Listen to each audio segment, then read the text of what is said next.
Greetings, class. Welcome to another session here of TESOL Methods and Materials. Today we're going to be looking at the history of language teaching, looking not only at some of the methods that were there, but also some of the philosophical underpinnings of the methods that had emerged in the since way back, but primarily since the 1940s and following. Let's begin just by looking at some of the philosophical ideas that are underpinning us. The idea here basically is that you have a philosophical belief structure, and then on top of that you have some sort of design for putting the belief structure into some workable practice, and then the techniques, or the third layer, is going to be the actual activities, the actual techniques that are used to implement the design that's based on the philosophy. So we have a philosophy, and then a design, and then specific activities that carry out that design. And that's really what this looks like right here, this approach, method, and techniques. The approach is the set of assumptions, the philosophical underpinnings, dealing with the nature of language learning and teaching. A method is the overall plan. It's a systematic presentation of language based on the particular approach. So I have this belief system, and then I design the language teaching based on that belief structure. And then lastly, I have the techniques, which is technique, and that's the specific language activities that conform to the method that was selected. Now, for a number of years, these words were sitting out there to try to explain the philosophy of teaching and what was being used there. And what happened was that later on, Richard and Rogers developed a more robust system that linked everything together. And so they added this upper layer here, and they're basically saying, well, really, approach, design, and procedures is really what they would call a method. And so they're basically just revising the language that's being used so that there was less confusion, because these words were already being used all over the place. Approach could mean a variety of things. Design could mean a method, could mean a number of things. So they decided, let's try to just define our terms here so that we can all understand what we mean when we use a particular word. And according to Richard and Rogers, the approach was that defines the assumptions. That's the philosophical underpinnings. What do I believe about the nature of language learning and teaching? Okay, and that was the approach.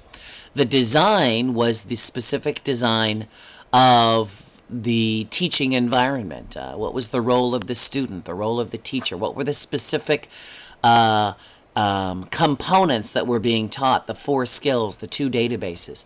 And that was this designed environment. It was all designed that out based on the approach, the philosophy that was being understood. Now, to enact that design, we went to the third system, or the third definition, which were the techniques or the procedures. The procedures were the techniques and the practices that are used to help implement the design, and of course the design is based on the approach. Okay, all of this together was we considered a method, and so these are words that you're just going to want to understand as you read through the literature. You're going to run across these, and you're going to need to try to know what they mean when they're talking about these words. So make sure that you understand the fundamental framework upon which all of these theories are being developed. Let's go back and look at the history of years ago. Way in the back, in the past, there was primarily one method for learning grammar, and that was for learning language, and that was the grammar translation method. And many times what happened during grammar translation was you as a student would receive a block of text, and it was your job to translate that text into your language, or vice versa. So translation was very much the frame of reference that was used. There was very little emphasis on listening or speaking. It was much more on reading and writing. The ability to do that was paramount. It was also believed that there were not many other methods used for language teaching. Now, Goin decides that he's going to go to Germany, and he's going to learn German. He knows that the German grammar book is about this thick. It's not so difficult. There are only so many rules. And so he goes up into his little apartment above the pub there, and he begins to study. And after a couple weeks, he believes he has all these memorized. He goes downstairs and he tries to communicate, and he falls flat on his face. Well, it doesn't work, so he goes back to study. He says, okay, I'm going to learn a lot of the vocabulary, see if I can master much of the vocabulary so that I can go do that. And he spent weeks studying vocabulary, and went back down to the pub, and again, he couldn't communicate. I don't know how long he was there. You'll have to check in some materials, but he was there, I think it was about a year, and still he could communicate very little. Well, one afternoon, while he's going back from the pub, all disappointed that he's not learning so well, he sees that his son is playing on the playground with the local kids, and he's speaking German. And he is amazed that his kid, who isn't studying anything to try to learn language, is doing so well at communicating. So Gawain decides that he's going to create a new method for learning language. He's no longer going to be doing this grammar translation. He's no longer just going to learn the rules, and there's more to it than learning the rules. Now, don't get me wrong, Gawain wasn't, completely off when he was going to learn the rules. You have to know the rules, but how well do you have to know them? And then, of course, how do you learn them? Okay? His young kid was learning, and he didn't have to actually know the rules. He didn't even think about the rules. He just learned. He just followed and copied and picked up. And so Gawain says, I'm going to start a new method, and he called it the series method. And with the series method, you interacted directly with the target language. You didn't do anything with your language. And you focused on communication. You focused more on listening and speaking and not on reading and writing. And so there was this intense process by which you would learn language directly with that target language and none of your own language. His series method eventually morphed into what's now called today the direct method. And the direct method is still used today. There are teachers who, when you walk into their classroom, you do not hear a word of your language. You only hear the target language.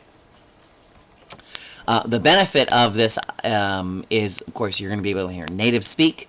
You're going to be interacting and listening and speaking. There is emphasis on pronunciation, and there's emphasis on correct grammar. Because, however, there is limited access to, the database in your head, aka your first language, you have to start over, and for some people that can be frustrating. Better classes were smaller classes where you could have direct connection with your teachers, and there was more interaction that was going on. Earlier classes were larger because you were just working with book and paper.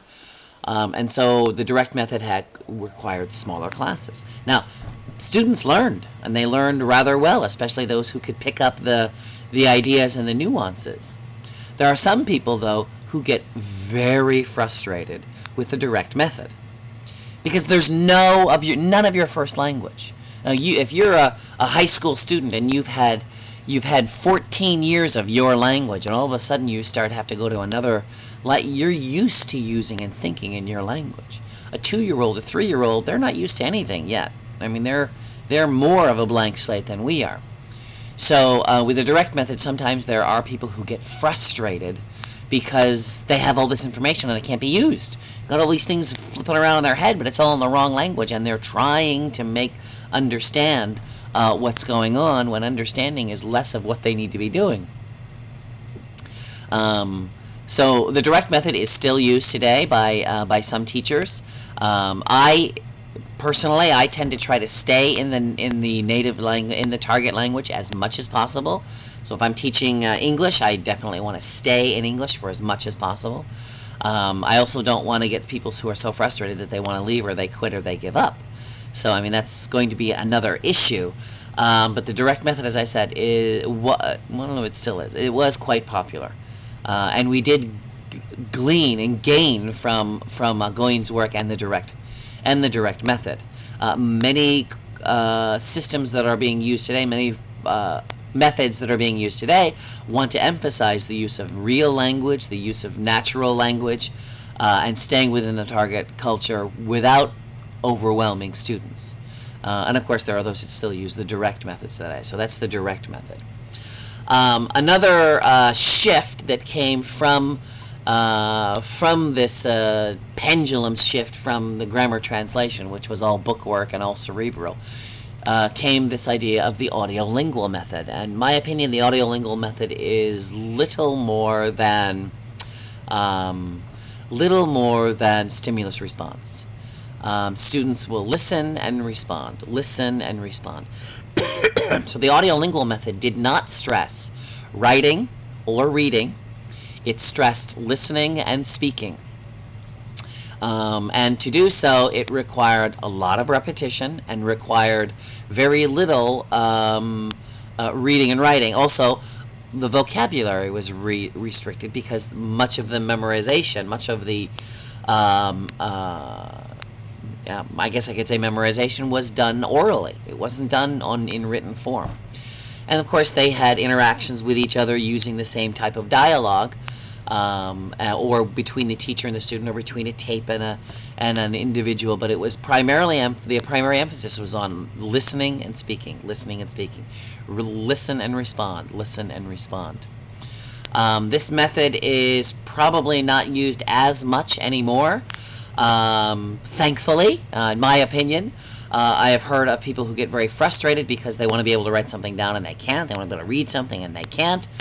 Bear in mind, it's important that we do have the audio-lingual practice in a classroom. You see, we've gone from this method that emphasized reading and writing, and then we've gone all the way to the other end that said, don't do any reading and writing.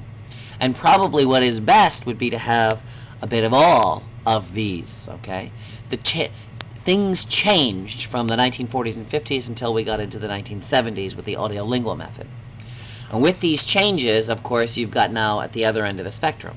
And again, there are people who think this is good because you're now emphasizing listening and speaking, which is the mainstay of communication. Most of us communicate orally. Most of us communicate through words spoken, not through words written. But it's also a major part of our lives is written and reading, writing and reading. So there's going to be something that's inefficient here or insufficient here. But those are the three early translation methods. Coming off of the philosophical foundations of I forget his name. Behaviorism, Skinner and behaviorism, and Rogers and behaviorism, which is really, this is really what listening and responding is, right? Listening and responding is a form, comes off of that idea of stimulus response. Some other methods did also something similar as far as stimulus response. Community language learning, developed by a gentleman, I forget his name, but community language learning stressed the idea that we work together in a community, and it's corporate, and it's not competitive. And within this method, it's a small group again. It can't be a large classroom. It's a small group of students and a teacher, and the teacher is kind of like a friendly translator who's trying to get people to understand because they're doing the translation. The curriculum is not set. It's set by the student, whatever they're interested in talking about. And the teacher basically does all the translating. And student A says something, and then the teacher translates it back to them in the target language. Translate it back to them in English. And so the students learn by asking questions and then hearing that question in English, or making an answer and hearing that answer, and that's communicative language learning. It is not used today. I, to be honest, never heard of it out in practice in the real world. The only place I ever heard of it were in textbooks. But some of the interesting things that come from this is the emphasis on small groups, the emphasis on cooperative learning. We still have that today, and we'll get to a little further on with a new approaches like communicative language learning and like constructivist learning. And we'll get to that later. So community language learning is not used today. It's interesting that it does small group. It has low affective filter. We'll talk about that in just a minute. The next one is Suggestopedia, and this one, again, I have not seen it used anywhere, although there are a few groups that still think this is a great way to learn. Suggestopedia is sort of a subliminal, subconscious, what's the word? Subliminal, subconscious way of learning language. I mean, they actually had people who would say, look, I'm going to take a cassette tape and put it under my pillow and listen to this cassette tape while I doze off to sleep, and that's going to help me learn language because the target language is on the tape. Something similar to that. People would sit in booths and listen to soothing music, and then they would listen to language. And it was a way or a belief that they would learn language more, less cognitively. They would learn it more subconsciously. Again, not used today. The silent way was another method that was used, and it was in classrooms. Very little, again, as far as I know. I've never actually seen it used in class, although I have seen the little Cuisinart rods that they use, these little colored rods with different shapes and sizes, and they all meant something. Basically, it was a mnemonic. You would pick up a red rod, and you would say, okay, this now represents an umbrella, right? And so if you were trying to remember what that word was, you could look at that stick, and it would cause your mind to remember what that word was. The silent way was a way to say, look, I'm not going to force students to communicate at all. When they are ready, they will communicate. Again, this is out of the philosophical idea that we don't want to force language on people, and some who would argue that we cannot force language on somebody. Language cannot be taught; it can only be learned. And so, with this idea, the silent way doesn't force anyone to communicate unless they're ready and able, right? They're ready, willing, and able. But you use the rods to try to attach phrases or meanings or ideas to them as a way of helping students memorize. And when students are ready to communicate, that they would communicate. Again, this would be small group, and there would be less emphasis on the reading and the writing. TPR, total physical response, still used today. Used with little kids in particular. We call this Simon Says, I guess, in a sense. Total physical response is simply that. When you tell a student or ask a student something, they need to respond with their whole person. So learning and teaching commands is a great way for total physical response. Right? You say stand up, and then you stand up, and all the kids stand up. Sit down, stand up, sit down. And then you could point to a kid and say, okay, Jenny, stand up, right? Federico, right? Sit down, right? And you could learn, they can learn these stand up, sit down. You can learn all the commands this way. You could learn questions. What is this? This is a pen. Okay, and then you could ask these questions, right? You could have them go and touch something, or run around, or eat, or don't eat, or open your eyes and close your eye. A lot of different things that you can learn with TPR. TPR requires the movement of your bodies, okay? Kids love TPR. It's a great way for them to learn. Older people like it less, right? Not that it can't be used, but it's going to be used less. TPR, again, there is little emphasis on grammar analysis, linguistic analysis. You're getting them to do things. You're getting them to be things. And so there's less emphasis on that, and there's less emphasis on trying to understand the syntax or the grammar of a language, right? Excuse me. But it is an excellent approach, and it is an approach that's still being used. It's still being used today with students and in classes. Last one on this list here is the natural approach. The natural approach is by Krashen and Terrell, and it has made a major impact on language teaching today.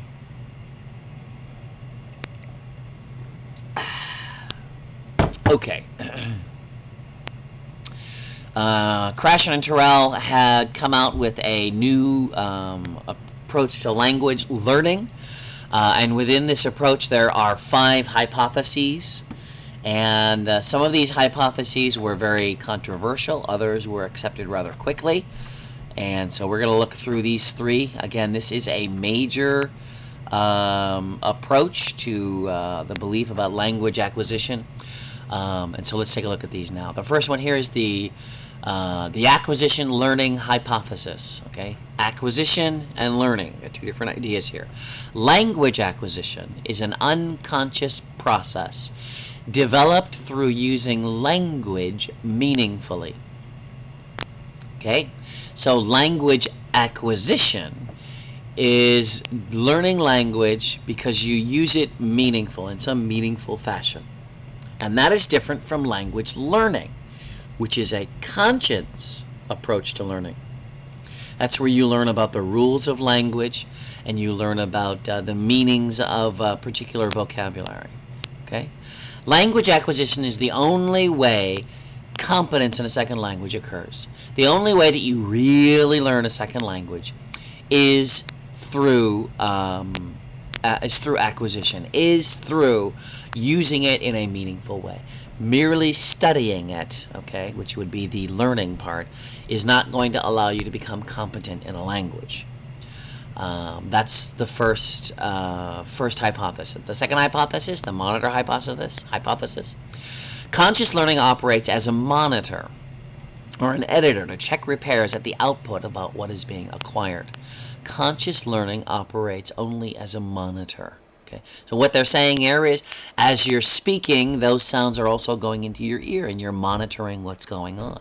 As you listen to others, of course, you're monitoring what's going on. Now, some people are better at monitoring and hearing differences than others at a conscious level. Of course, we can also hear it at an unconscious level. And so through monitoring, hopefully, we begin to notice differences between what we're saying and what others are saying, or what we're saying and what we ought to be saying. Think about your own lives as you're communicating. Every now and again you say something and you're like, wait a minute, I didn't mean what I said. What happened? You said something and then your ear heard it and your brain analyzed it and you started saying, oh, that's not right. I made a mistake. Okay, that's basically the monitor hypothesis. Now sometimes we do it at a conscious level, sometimes we do it at a subconscious level. Okay, and so that's that hypothesis. The third hypothesis, the natural order hypothesis, grammatical structures are acquired in a predictable order, and it does little good to learn them in a different order. So if I want to learn a more complex or difficult grammatical structure, I probably won't be able to learn it because I haven't learned the earlier steps. Right? Basically, what this hypothesis is saying is that you can't fly before you've learned to walk. You can't run before you've learned to walk. And so there's an order to this. So I mean, I can't learn the irregulars before I learn the regulars, or I can't learn a reduced clause before I learn a regular clause, or a regular noun clause or adverb clause, right? That's hypothesis number 3. Hypothesis number 4, people acquire languages best from messages that are just slightly above their ability to learn language, slightly beyond their current competence. And this was the famous I+1 theory that he developed, right? I+1, which was input plus a little more. It's got to be something just a little more than what they currently have. Okay, so that was the input hypothesis. So that when we're giving information, it's going to be just a little bit more than what they already know. And the last point here is the affective filter hypothesis, is that the learner's emotional state can act as a filter to impede or block language learning. If you're very frustrated and that filter goes way up, you're now less likely to learn language because you're frustrated. The opposite is also true. If languages are just so easy that you're bored to tears, you're probably not going to learn either. You need to have some happy medium where it's not too difficult or it's not too easy. You need the Goldilocks level. Now that's different for different people. Some people love a challenge and so they want to have a high affective filter. Others, when you get a little affective filter, they want to go run and hide in a corner. You got to deal with the differences that the students have. These 5 hypotheses together constitute the natural approach, and you should be sure to know these 5 hypotheses: acquisition, learning, monitor, natural order, input, and filter. Now, most of these were fairly accepted. The monitor hypothesis, there wasn't a problem with that. The affective filter, there wasn't a problem with that. The input hypothesis, there was some problem with that. We'll talk about that later. The largest problem, though, was the first one there, the acquisition learning hypothesis. The only way you learn is through meaningful language use. In other words, you don't the learning of language, right? Learning the structure or the vocabulary of a language did little to help you gain acquisition.